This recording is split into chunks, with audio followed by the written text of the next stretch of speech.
Media మిత్రులందరికీ, ఇక్కడికి వచ్చిన వాళ్ళు, పిలవగానే వచ్చిన వాళ్ళందరికీ నమస్కారం. మేము మా సీన్స్ యాక్ట్ చేసి వెళ్ళిపోయాం. డబ్బింగ్ చెప్పేటప్పుడు కూడా మా సీన్స్ వరకే చూసాం. మీతో పాటే నేను కూడా ఈరోజు మొత్తం 5 ఎపిసోడ్స్ చూడడం జరిగింది.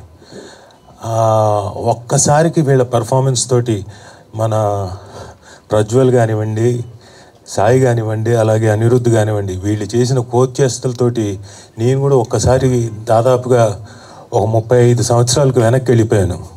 సో అంత బాగా పర్ఫామ్ చేశారు. వెరీ గుడ్, చాలా బాగా. శ్రావ్యాన్ని చూడగానే ఇది ఒక్కటి మాత్రం ఎడిట్ చేయండి. శ్రావ్యాన్ని చూడగానే నా చిన్ననాటి లవ్వులు కూడా గుర్తుకొచ్చాయి. సో చాలా చాలా బాగా పర్ఫామ్ చేశారు. అలాగే యానీని చూడగానే నా కూతురు గుర్తుకొచ్చింది, అలాగే నా చెల్లెలు కూడా గుర్తుకొచ్చింది. So well performed Annie, very subtle, very. ఇంకొకటి ట్విస్ట్ ఉండింది లాస్ట్ 5th ఎపిసోడు, చాలా హై ఇంటెన్స్ ఎమోషన్ తోటి. బట్ అదంతా మీకు ఎందుకు సస్పెన్స్తో ఉంచామంటే రేపొద్దున మీరు మళ్ళీ అది చూసి రెండోసారి చూసి రాయడం కోసం అని చెప్పేసి, మీ review it is more important కాబట్టి దానికోసం అని చెప్పేసి ఆ ట్విస్ట్ అలా ఉంచాం. సో మొత్తం అంతా చూసి మీరు ఎంజాయ్ చేస్తారని మళ్ళీ అనుకుంటున్నాను. ఓవరాల్గా చూస్తే నేను I have to congratulate the director mister Srikanth పల్లె.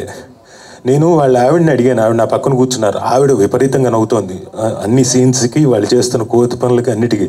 నేను అంతా అయిపోయిన తర్వాత, ఏమ్మా ఇది మీ ఆయన కథేనా అంటే, అదేనండి ఇంచుమించు అన్నారు. అంటే ఆయన కథే అదే. మేము కూడా లొకేషన్లో అడిగాము. ఆయన హీరో పేరు శ్రీకాంత్ పల్లె కదా. అవునా, సరే మరి అందులో సమీరా కూడా ఆయన కథలో ఉందా అని అడిగాను. ఆవిడ అందుకు కూడా నవ్వుతోంది. అంటే నాకు అర్థం కాలేదు, ఇప్పుడు ఇంతకీ సమీరా ఆ కథలో ఆయన కథలో ఉన్నట్ట లేనట్ట, అది మీరు తర్వాత కనుక్కోవాలి. ఆయన పిలిచిన సమీరా చాలా బలమైన ఇంపాక్ట్ చేసినట్టుందండి, అందుకే బయోపిక్ లో యాడ్ చేశారంటే అర్థం చేసుకోవాలి. సో శ్రీకాంత్ గారికి థ్యాంక్స్. ఎందుకంటే ఒక హృదయంగా చక్కగా కుర్రాళ్ళతోటి ఒకసారి నాస్టాలజిక్గా కొన్ని ఏళ్ళు వెనక్కి తీసుకెళ్ళిపోయి మనందరినీ కూడా, నాకు తెలిసి చాలామంది కూడా వెనక్కి వెళ్ళి ఉంటారు. కొంతమంది అయితే 15 ఏళ్ళు వెనక్కి వెళ్ళి ఉంటారు, కొంతమంది 25 ఏళ్ళు వెళ్ళి ఉంటారు, కొంతమంది 35 ఏళ్ళు వెళ్ళి ఉంటారు. ఒక్కసారికి ఊరు కూడా గుర్తొచ్చి ఉంటుంది. ఆ లాస్ట్ ఇంకొక 2 సీన్లు చాలా ఇంపార్టెంట్ సీన్స్ చూస్తే మీకు ఆ ఇంపార్టెన్స్, ఈ హోమ్ టౌన్ అనే దానికి పూర్తి న్యాయం చేకూర్చింది అవుతుంది. చూడండి, చూసినప్పుడు మీకు అర్థమవుతుంది. సో శ్రీకాంత్ గారు, you have done a very very good job.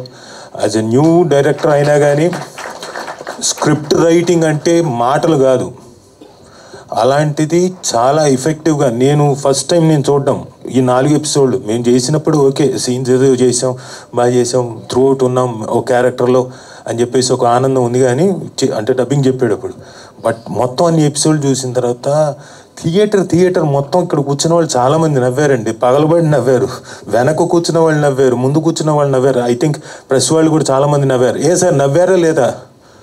నవ్వారా? గట్టిగా చెప్పండి. అంటే ఏం లేదు, 1 గంట అయిపోయింది కాబట్టి కొంచెం నీరసంగా ఉంటుంది, నాకు అర్థమైంది.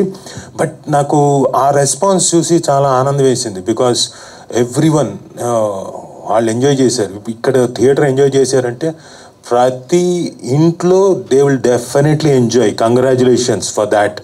అండ్ ఈ ప్రోడక్ట్ ఇంత సక్సెస్ఫుల్గా బయటికి రావడానికి మా Medaram Naveen garu, he's the person behind, he's the producer. MNOP official productions, Rajasekhar garu ఆయన తమ్ముడు దీనికి ప్రొడ్యూస్ చేశారు. బట్ అంతకుముందు 90s ఆయనే ప్రొడ్యూస్ చేశారు. Yeah, so he's such a nice producer. వెనక నుంచి అన్నీ, కొన్నిసార్లు కొన్ని ఇబ్బందులు ఉండి లొకేషన్లో ఏవో ఉంటాయి కదండి, అలాంటి ఇబ్బందులు ఉన్నా అవన్నీ అధిగమించి అన్నిటికీ ఎక్కడ కాంప్రమైజ్ కాకుండా సెట్స్ వేసి, ఆ సెట్స్కి మళ్ళీ కలర్లు, పెయింటింగ్లు చాలా చాలా జరిగాయి. అన్నిటికీ ఎక్కడ కాంప్రమైజ్ అవ్వకుండా బ్రహ్మాండంగా తీసిన నవీన్ మేడారం గారికి థ్యాంక్ యూ. ఎందుకంటే మీ వైపు నుంచి ఇలాంటివి చాలా ప్రొడక్షన్స్ వస్తాయని నాకు తెలుసు. ఎందుకంటే యూ వోంట్ లీవ్ దాట్, అంటే పర్ఫెక్షన్ వచ్చేంతవరకు వదలరు ఆయన. So congratulations sir. I hope డెఫినెట్గా ఇది హోమ్ టౌన్ కొంత ఓవర్ కాన్ఫిడెంట్ కూడా కొన్ని ఇంటర్వ్యూల్లో చెప్పాను సార్, మీ ప్రొడక్షన్కే /90s బయోపిక్కి 90s కంటే ఏంటి సార్ దానికి దీనికి సేమ్ ప్రొడక్షన్ అంటే 90s కన్నా మాది కొంచెం ఒక మెట్టు బాగుంటుందండి అని చెప్పాను. నాకు తెలియదు అది ఎంతవరకు, బట్ చిన్న నమ్మకం బాగుంటుంది, బాగా చేశారు కుర్రాళ్ళు. అండ్ డెఫినెట్లీ ఫైనల్ ఎపిసోడ్ చూసినప్పుడు మీకు ఇంకా ఇది ఇంపాక్ట్ బాగుంటుందని నేను అనుకుంటున్నాను. సో ఇక్కడికి వచ్చిన అందరికీ థ్యాంక్స్ చెప్పుకుంటూ, అమ్మాయిలు అబ్బాయిలు, అలాగే ఝాన్సీ గారు ఇక్కడ లేరు, ఆవిడ కూడా అద్భుతంగా పర్ఫామ్ చేసింది. అలాగే అంజి గారు చాలా బాగా పర్ఫామ్ చేశారు. Everyone associated with this particular home town, they have done a great job. And I should congratulate Dev, మా డిఓపిని. చాలా చాలా చాలా తక్కువ మాట్లాడతాడు, బట్ ఎఫెక్టివ్గా రోజంతా వర్క్ చేసి ఆ ఇంపాక్ట్, ఆ లైటింగ్ కానివ్వండి అవన్నీ తీసుకురావడానికి చాలా కష్టపడ్డాడు. Dev congratulations mister. హీస్ కమ్ బారే ఇల్లి బా. సో దిస్ మ్యాన్ అంటే డిఓపి ఫెంటాస్టిక్గా, అంటే ఎక్కడ ఏ రోజు అంటే డే అండ్ నైట్లో వర్క్ చేసాం కొన్నిసార్లు, అప్పుడు కూడా ఏ రోజున విసుగు ఏమీ లేదు, చిరునవ్వుతోటే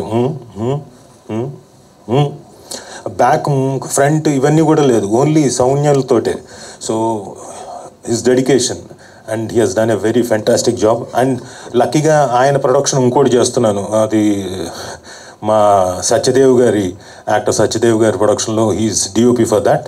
sir you have done a great job, thank you. We have to thank you మమ్మల్ని అంత చక్కగా అందంగా చూపించినందుకు. ఆ అమ్మాయి బాగా ఆనందిస్తుంటుంది, ఎవరు శ్రావ్య, అసలు బాగా చూపించారనండి. మరి అంతే కదా, హీరోయిన్ని అద్భుతంగా చూపించినప్పుడు.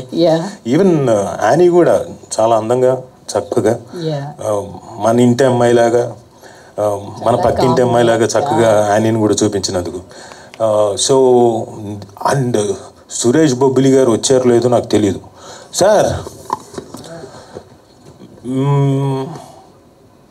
మీ గురించి చెప్పాలి అంటే, నాకు డబ్బింగ్ చెప్పాడు మాకు తెలియదు, ఈ సీన్స్ని ఎంత ఎన్హాన్స్ చేస్తారో మ్యూజిక్ డైరెక్టర్ అన్నది తెలియదు. సురేష్ బొబ్బిలి గారు ఏం చేశారో అంతకుముందు నిజంగా నాకు తెలియదు, క్షమించాలి, చూడలేదు. మీ సాంగ్స్ కానివ్వండి, మీ బ్యాక్గ్రౌండ్ స్కోర్ కానివ్వండి, చించేశారు. మొన్న ఎవరో చెప్పారు తినేశారు అనకండి అని, చించేశారు sir. You are such a wonderful music director. సెన్సిబుల్గా ప్రతిదానికి గొర్రె అని వెనకబెట్టి, వీళ్ళు బకరాలు అన్నట్టుగా మ్యూజిక్లు పెట్టి, అంటే అర్థవంతంగా బ్యాక్గ్రౌండ్ స్కోర్ చేయడం మాటలు కాదు. అలాగే సాంగ్స్ కూడా చాలా చాలా బాగున్నాయి, వెరీ ఎఫెక్టివ్. అంటే ఆ పర్టికులర్ ఆల్బమ్ని మళ్ళీ వినడానికి మీరు ప్లీజ్ కూర్చోండి, మీరు అలా నించుంటే నాకు చాలా ఇదిగా ఉంటుంది. You have done a great job. ఆ మ్యూజిక్ హృదయంగా ఉంది. 3-4 సార్లు కాదు, 4-5 సార్లు, ప్రతిసారి ఎపిసోడు ముందు వచ్చినా కానీ వినడానికి చాలా ఓకే, నో ప్రాబ్లం, విన్నాం అనిపిస్తుంది. యూజువల్గా ఏమవుతుందంటే వచ్చిన అబ్బా ఇది తీసేస్తే అయిపోతుంది కదా అనిపిస్తుంది, కానీ అలా అనిపించలేదు. That's your credit and greatness. And లిరిసిస్టులు కూడా చాలా, అంటే లైఫ్కి దగ్గరగా తీసుకొని వాళ్ళ క్యారెక్టరైజేషన్స్, వాళ్ళ ఆ విలేజ్ని, ఆ క్యారెక్టర్స్ని, ఇవన్నీ కూడా మొత్తం ఇన్కార్పొరేట్ చేసి మొత్తం అంతా సాంగ్స్లో చూపించడం అంటే మాటలు కాదు. అది నాకు తెలిసి ఈయన శ్రీకాంత్ మీరే రాశారేంటి? ఏమోనండి, సమీనా ఈ మధ్య వచ్చే సాంగ్ కూడా చాలా అద్భుతంగా ఉంది. ఆ సాంగ్ కూడా ఖచ్చితంగా నాకు తెలిసి ఆయన దగ్గరుండి ఎన్ని రాత్రులు కూర్చున్నారు లిరిక్స్ రావడానికి ఉంటుంది. అది అడుగుతారు, దానికి సమాధానం చెప్తారు కానీ. సో లిరిక్స్ అండ్ మ్యూజిక్ కూడా ఐఎమ్ షూర్ నేను కూడా మీతోటి డెఫినెట్గా మళ్ళీ వర్క్ చేస్తాను అని నా ప్రగాఢమైన విశ్వాసం అండ్ కోరిక. మేము వచ్చినప్పుడు మాత్రం కాదనకుండా చెయ్యండి. Thank you. ఇంకా నేను ఎవరిని మర్చిపోలేదు అనుకున్నా. మా రాజశేఖర్ గారు ఎక్కడికి వెళ్ళారో తెలియదు, పడుకున్నాడు ఆయన. నైట్ అంతా వర్క్ చేసి, పాపం ప్రొడ్యూసర్ గారు నైట్ అంతా వర్క్ చేసి ఇప్పుడు మార్నింగ్ వెళ్ళారు. మా మెయిన్ బాస్ వచ్చాడు, హెడ్ వచ్చాడు, కాబట్టి నథింగ్ టు వరీ. అలాగే నేను ఆహా వాళ్ళకి ప్రత్యేకంగా ధన్యవాదాలు తెలుపుకోవాలి. ఒక అద్భుతమైన సిరీస్ని వాళ్ళ దీంట్లో వస్తుంది. ప్రమోషన్స్కి ఎక్కడా తగ్గట్లేదు. They are pushing us like anything. అంటే ఈ పర్టికులర్ ప్రోడక్ట్ని జనాల్లోకి తీసుకెళ్ళడానికి ఇప్పటికే చాలామందికి తెలుసు, బట్ తెలియని వాళ్ళకుంటే మీ ద్వారా ఇంకా తెలుస్తుందని ఆశిస్తూ ఆవిడ అనూష గారు, మా పిఆర్ గారు అసలు మమ్మల్ని చాలా నవ్వుతూ అయిపోయిందా సార్ అంటే ఎక్కడికి అనుకుంటున్నారు, ఎక్కడికో అయిపోయింది మీరు వెళ్ళిపోమని కాదు, ఇలా రండి అని చెప్పేసి ఇక్కడ మళ్ళీ ఇంకొక ఇంటర్వ్యూ ఈ పక్కకి. అవునా సరేలేండి అని అక్కడికి వెళ్ళి కూర్చొని అయిపోయిన తర్వాత ఇక్కడ ఏంటమ్మా అన్న, ఇక్కడంటే ఏం లేదండి, ఇక్కడ మనం ఇండియన్ ఎక్స్ప్రెస్కి మనం ప్రింట్ మీడియాకి అండి. ఆహా అవునా సరే ఓకే. అక్కడికి వెళ్ళాను. అక్కడికి అయిపోయింది అనగానే మళ్ళీ ఐడ్రీమ్ మీడియాకి శివ ఆయన వచ్చాడు. సార్ మనం క్యారమ్ బోర్డ్ ఆడదాం సార్. క్యారమ్ బోర్డా, సరే ఇంటర్వ్యూ అలాగే ఆడుకోండి, నచ్చినట్టు ఆడుకోండి అనిపించిందా ఇంకా అలా ఆ రోజంతా. సో ఇట్ ఈస్ నైస్, ఎందుకంటే ఒక ప్రోడక్ట్ని ప్రమోట్ చేయడానికి వాళ్ళ వైపు నుంచి అంత కృషి ఉండబట్టి ఇది నాకు తెలిసి ప్రతి ఇంట్లోకి ఖచ్చితంగా వెళ్తుందని. ఎలాగైతే 90s వెళ్ళిందో, ఎలాగైతే ఒక సెన్సేషన్ క్రియేట్ చేసిందో, అలాగే మా హోమ్ టౌన్ కూడా సెన్సేషన్ క్రియేట్ చేస్తుందని నమ్ముతూ ఈ టీం దీనికి కష్టపడ్డ ప్రతి ఒక్కళ్ళకి, ఈవెన్ మేనేజర్ జగదీష్ గారికి, ఇంకెవరైనా మర్చిపోయి ఉంటే క్షమించండి, ఎందుకంటే పాపం ఆయన చిన్న చిన్న సమస్యలు వచ్చినా అక్కడి నుంచి లొకేషన్లో కాకుండా వేరే చోటుకి వెళ్ళి కూర్చొని అక్కడ సాల్వ్ చేసుకొని మా పని ఆగకుండా చూసినందుకు ప్రతి ఒక్కరికి. సో అందరికీ థ్యాంక్స్ చెప్పుకుంటూ థ్యాంక్ యూ. ఇంకేమైనా అడగాలనుకుంటున్నారా? అడుగుతున్నానండి. సో మీకు అంటే మీరు మాతో పాటుగా ఇప్పుడు ఫస్ట్ టైం చూసారు కదా 5 ఎపిసోడ్స్, మీకు ఫస్ట్ ఫ్లాష్ అయింది కానీ లేకపోతే మీకు వచ్చిన మెమరీ లేన్లో మీ చిన్నప్పటిది కానీ మీకు వెంటనే రీకలెక్ట్ చేసుకున్నది ఏంటి ఇది చూసిన తర్వాత? చూడగానే మేము చేసిన కోచెస్లు కూడా గుర్తొచ్చేసాయండి, అన్నీ గుర్తుకొచ్చేసాయి.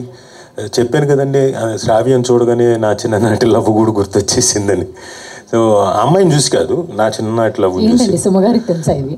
మీరు అన్నీ అడగండి అలాంటివి, అందుకనే అంటే మీరు అడిగారుగా వాళ్ళ వైఫ్ ని పక్కన ఉంటే ఇది మీకు తెలుసా, సమీనా స్టోరీ మీకు తెలుసా అని అడిగారు. అదే అంటే పాపం పెద్దగా ఉండదు. ఇక్కడ ఏంటంటే ప్రాబ్లం, ఆవిడ తెలియదు, ఈయన ఇప్పుడు తెలుస్తాడు బ్రహ్మాండంగా. ఈ ప్రోడక్ట్తో మా శ్రీకాంత్ పల్లె అనే వ్యక్తి బ్రహ్మాండంగా అందరికీ ఆంధ్రదేశం తెలంగాణ అంతా బాగా తెలుస్తాడు.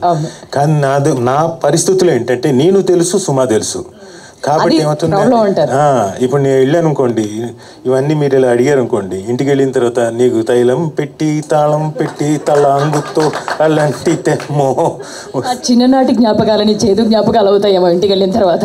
అంటే మేనేజ్ చేస్తానులేండి, ఏదో ఒకటి చెప్తాను. అలవాటైపోయినట్టుందండి బాగా. చిన్నప్పటి నుంచి కథలు చెప్పేవాడిని, ఈ మాత్రం చెప్పలేనా? సో ఆ ఫన్ మేము మా ఫ్రెండ్స్ అందరం కలిసి మేము ఎంజాయ్ చేసిన విధానం ఇలాగే. మేము వీళ్ళు ఒక చోటుకి వెళ్ళి కన్నం నుంచి చూశారు కదా, సో అలాంటిది కూడా జరిగింది మాకు. కాదండి, ఈ ముగ్గురు పిల్లలు ఇంత అల్లరి పిల్లల్ని చూసిన తర్వాత మీకేమనిపించింది? అంటే మీరు అలానే ఉన్నారా? 100% అలాగే ఉన్నాం. ఓకే. ఎలాగైతే మా ప్రజ్వలు భయపడుతూ చేసాడో మేము ఆ ఏజ్లో భయపడుతూ చేసాం. మాలో కూడా చాలా ధైర్యవంతుడు ఉన్నాడు, అసలు పట్టించుకోకుండా పర్లేదు అని, అదిగో సాయిరాం లాగే. అలా మాకున్న కోచెస్లు మా అన్ని జ్ఞాపకాలు వచ్చేసాయి. నాకు తెలిసి ఇక్కడ అందరికి కూడా అలాంటి జ్ఞాపకాలు ఉండి ఉంటాయి, గుర్తుకొచ్చేసి ఉంటాయి. అందరం వెళ్ళాం, పాత జ్ఞాపకాలన్నీ తలుచుకున్నాం. నీకేం గుర్తుకొచ్చింది? నాకు కరెక్ట్గా చెప్పాలి, నేను చెప్తాను. ఇది దీనికోసం కాదు, నిజంగానే ఇప్పుడు అంటే లాస్ట్ ట్విస్ట్ నాకు అర్థమైంది, అంటే నేను ఊహించుకున్నాను. అవన్నీ వద్దండి, మీ ట్విస్టులు అవన్నీ వద్దు, మీకు చూడగానే మీకేం గుర్తుకొచ్చింది? నేను నవ్వుతూ ఉన్నానండి, ఫుల్ హ్యాపీగా. ఓకే, అదన్నీ ఓకే, అది బాగా గుర్తొచ్చింది. యాక్సెప్టెడ్. ఓకే, ఒక బ్రదర్ త్యాగం చేస్తారు చూసారా సిస్టర్ కోసం, అలా నా బ్రదర్ గుర్తొచ్చాడు అన్నమాట. ఓకే, అది కూడా యాక్సెప్టెడ్, ఫైన్. ఫస్ట్ చూడగానే ఏమనిపించింది? శ్రావ్య ఎంటర్ అవ్వగానే మీకు ఏమనిపించింది? మీరు ఎంటర్ అయినట్టు అనిపించిందా? లేదండి, అనిపించలేదు. లేదండి, అంత అనిపించలేదు. డెఫినెట్ గా ఉంటాయిలేండి, చిన్నప్పుడు ఎందుకు ఉండవు మీకు కూడా. సో డెఫినెట్గా అబ్బాయిలు కూడా వెంటపడి ఉంటారు చిన్నప్పుడు. అమ్మాయిలకు బాగా తెలుస్తుంది, వెంట పడుతున్నారు వెనక, వాళ్ళ పేర్లతో సహా తెలుస్తుంది. అదే మీ అందరికీ తెలుస్తుంది కానీ ఇగ్నోర్ చేస్తారు. నో, మాకు వీడెవడో తెలియదు అన్నట్టుగా వెళ్తుంటారు. అదిగో ఆవిడికి ఎంత బాగా, అంజలికి ఎంత బాగా నవ్వుతుందో చూసారు. అంజలి ఆవిడికి ఎన్నయ్యాయో ఇలాంటివి. సో ఇలాంటివన్నీ, ఇలాంటి ఫన్ మొత్తం అంతా ప్రతి ఎపిసోడ్లో ఆయన మొత్తం ఫన్ నింపాడు. అంటే అన్ని జ్ఞాపకాలు, చిన్ననాటి క్రికెట్ జ్ఞాపకాలు కానివ్వండి. మేము బ్యాగులు పెట్టేవాళ్ళం, స్కూల్ బ్యాగులు పెట్టేసి వికెట్లు మాకు, వెరీ గుడ్ సార్, అలా ఆడేవాళ్ళం. సో ఆయన ఇంకొక కైండ్ ఆఫ్, ఆయన గార్డెన్ మొహానికే పెట్టాడు. ఆయన మహానుభావుడు. నాయన నువ్వు గొప్పడిరా బాబు, ఆయన వేరే చోట అంటే లేదు సరే ఈడనే పెడదాం అని చెప్పుంటావు నువ్వు గ్యారంటీగా. ఆ తర్వాత కళ్ళు తిరగకుండా పడి ఉన్నారు చూడతారు. సో ఇలాంటివన్నీ చాలా బ్యూటిఫుల్గా అన్నీ నీట్గా పొందుపరిచాడు ఆయన. Beautiful writing. సైకిల్లో వెళ్ళడాలు స్కూల్లోకి మనం అందరం కలిసి ఫ్రెండ్స్తో. అండ్ ఆ ఫేస్బుక్ క్రియేట్ అయినప్పుడు ఆ విండోస్ అవన్నీ ఇప్పుడు మారిపోయాయి, కానీ అవన్నీ మనందరికీ ఆ టైంలో చాలా పెద్ద ఎమోషన్. విండోస్ ఇలా ఆన్ అవ్వగానే కంప్యూటర్ టచ్ చేయడము, దాన్ని చూడడం. ఫస్ట్లో నేను కంప్యూటర్ నాకు తెలియదు పెద్దగా. నాకు ఒకళ్ళు, నేను అప్పటికి నేనేమి టెకీ స్టూడెంట్ కదా, నేను అంతా యాక్టింగ్ కదా. నేనేమో కరెక్ట్గా మన ఎగ్జిబిషన్ గ్రౌండ్కి ఒక షాప్ ఓపెనింగ్కి పిలిచారు. కటింగ్ అయ్యింది, రిబ్బన్ కటింగ్ అయింది. నాకేం చేశారంటే వాళ్ళు ఒక డిస్క్ ఇచ్చారు. ఇదేంటంటే 100 గంటలు మీకు కంప్యూటరు మీరు బఫర్ చేసుకొని చూసుకోవడానికి. అవునా, ఓకే. ఇప్పుడు ఇది వచ్చింది, కంప్యూటర్ లేదు నా దగ్గర, ఇది వచ్చిందని చెప్పి నేను కంప్యూటర్ కొన్నాను ఇంట్లో వాడటానికి. అవి కొన్న తర్వాత ఇదిగోండి ఫేస్బుక్ ఇలాంటివి వాడటం మొదలుపెట్టాను. న్యాచురల్గా ఆ సాయిరామ్ లాగే మనం కూడా ఫ్రెండ్ రిక్వెస్ట్ సెర్చింగ్. ఎవరు సార్ సెర్చ్ బటన్లో ఎవరున్నారు సార్ ఆ రోజు? అవి చెప్పను, మీకు మమ్మల్ని అడగడం అవి చెప్పను, చాలా ఉంటాయి. అవి చెప్పను ఇంతవరకు. ఓకే, మీకు ఆ మిగతా వాళ్ళని అడగండి ఫేస్బుక్లో ఎవరెవరికి ఏమేమి ఉన్నారు అప్పట్లో. అది పరిస్థితి.